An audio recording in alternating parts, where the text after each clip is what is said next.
I decided it's time now to move some cars around and get the 97 GT into the third bay of my garage where I could work on it by my toolbox and everything. I wanted to pull the car in there, take off the valve covers, take off the timing cover, make sure I didn't have any broken timing components like guides or chains or anything, because if any of that's broken, then that would definitely be causing a lot of engine noise. But I wanted to take that all off and check that out first before I started to pull the engine out.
I was really struggling to keep this GT running.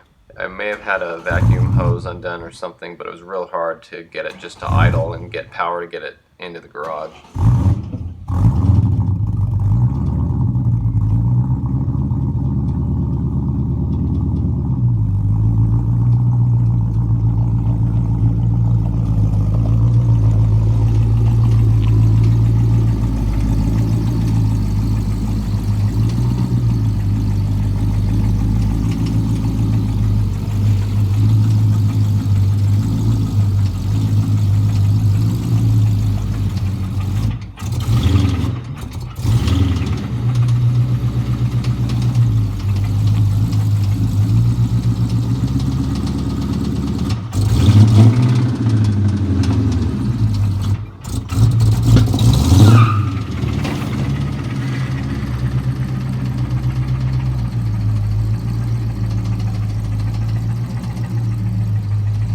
I had just changed the oil on it again, so hopefully any metal shavings it was creating now weren't going to get into the engine anymore, but I just needed to move it into the garage and there's no way I was going to push it uphill, so I had to do what I had to do.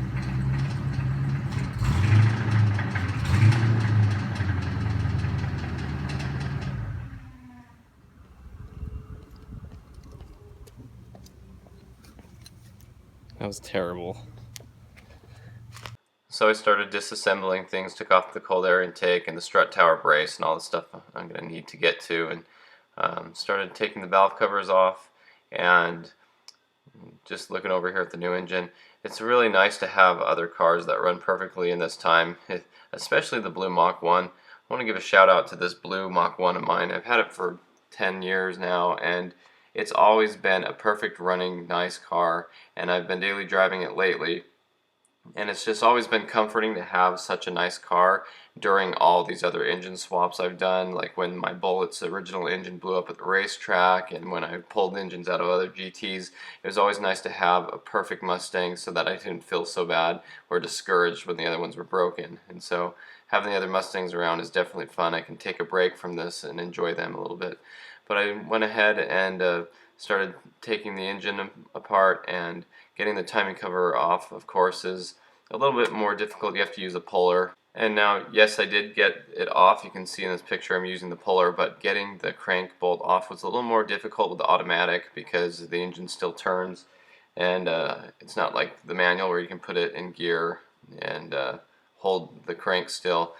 And so I chose to do the method where you put the breaker bar on the crank bolt and then run a bolt into the timing cover and hold the breaker bar still and use the starter on the car to break it loose, which worked really well. The only problem was the power wire to the alternator was actually sheared really bad and cut open, and when I did that as well, it moved the harness over and the alternator power hit the power steering line, and it actually arced really bad. It shot off some sparks and burned a hole through that and caught the fluid on fire. So there was actually a small fire, and I jumped out of the car real quick and I ran, and luckily had this fire extinguisher nearby, and I put it out in about 20 seconds. But it was pretty scary, and it's always good to have a fire extinguisher, and I know that, but that really means something totally different to me now when you see your car on fire.